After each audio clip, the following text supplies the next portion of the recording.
Walk through almost any major city in the world.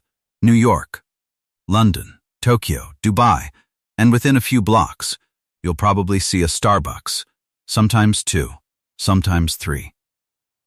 This isn't an accident. Starbucks didn't just build coffee shops. It built one of the most carefully designed global expansion strategies in modern business. A strategy that turned a simple product, coffee, into a global cultural habit. So the real question isn't why people drink Starbucks. The real question is, why is Starbucks everywhere? Starbucks started in 1971 in Seattle. At the time, it wasn't the Starbucks we know today. The original store didn't sell lattes or cappuccinos. It sold coffee beans. Customers would buy beans to brew coffee at home. And for years, Starbucks remained a small specialty retailer. It was respected by coffee enthusiasts, but it wasn't a mass-market brand. Everything changed in the 1980s. In 1983, a Starbucks executive named Howard Schultz visited Italy. There, he noticed something fascinating. Italian coffee bars weren't just places to drink coffee. They were social spaces. People stood at the counter, talked with friends, met colleagues. Coffee wasn't just a beverage, it was part of daily life. Schultz realized something powerful. America didn't have this kind of coffee culture, and he believed Starbucks could create it. Schultz proposed transforming Starbucks into something new. Instead of selling coffee beans, Starbucks would sell coffee experiences. Fresh espresso drinks, comfortable seating, a welcoming atmosphere. But the idea was controversial. The founders weren't convinced. They believed Starbucks should stay focused on selling beans, so Schultz left the company and started his own coffee chain to test the idea. The experiment worked, and in 1987, Schultz bought Starbucks.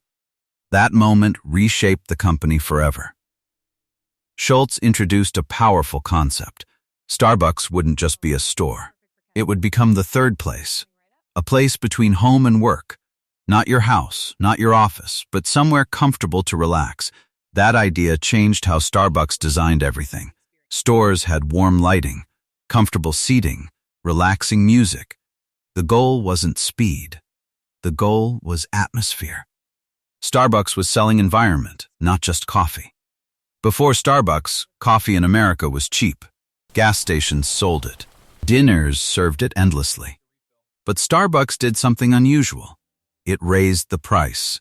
Instead of selling cheap coffee, Starbucks positioned itself as premium, higher quality beans, carefully prepared drinks, Italian-style names like latte, cappuccino, macchiato. This wasn't just coffee, it was a small luxury, and people were willing to pay for it. Once the concept worked, Starbucks expanded aggressively. But expansion wasn't random. The company followed a very specific strategy. When Starbucks entered a new neighborhood, it didn't open just one store, it opened multiple stores nearby. This created something powerful: ubiquity. When people see a brand everywhere, they assume it's successful, and success builds trust. Another reason Starbucks spread globally is consistency. Walk into a Starbucks in New York, then walk into one in Tokyo. The experience feels familiar. The design, the menu, the atmosphere. This consistency created global recognition. Customers didn't need to think. They already knew what to expect. And that reduces decision fatigue. Starbucks also mastered something many coffee companies didn't: lifestyle branding. The brand wasn't just about coffee, it was about how customers felt. Holding a Starbucks cup became part of daily routines. Morning commutes, work breaks, study sessions. The brand integrated into people's lives, and once a habit forms, it becomes powerful. Starbucks didn't just succeed in America, it expanded internationally. But the company adjusted to local markets. In China, Starbucks emphasized social gatherings. In Japan, stores highlighted quiet spaces. In Europe, Starbucks positioned itself as a modern alternative to traditional cafes. The core brand remained the same, but the details adapted. That balance allowed Starbucks to scale worldwide. Many companies tried to copy Starbucks. Coffee chains appeared everywhere. But copying the product wasn't enough, because Starbucks wasn't just selling coffee. It was selling consistency, atmosphere, habit. Those elements are harder to replicate, and they take years to build. Starbucks offers 3 powerful business lessons. First, experience can transform an ordinary product. Coffee is simple, but the experience around it created a premium brand. Second, location strategy matters more than people realize. Being everywhere reinforces trust. Third, consistency builds global recognition.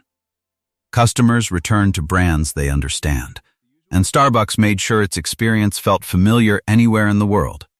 Starbucks didn't invent coffee, it reinvented how coffee is experienced. By combining atmosphere, branding, and strategic expansion, Starbucks transformed a daily drink into a global ritual.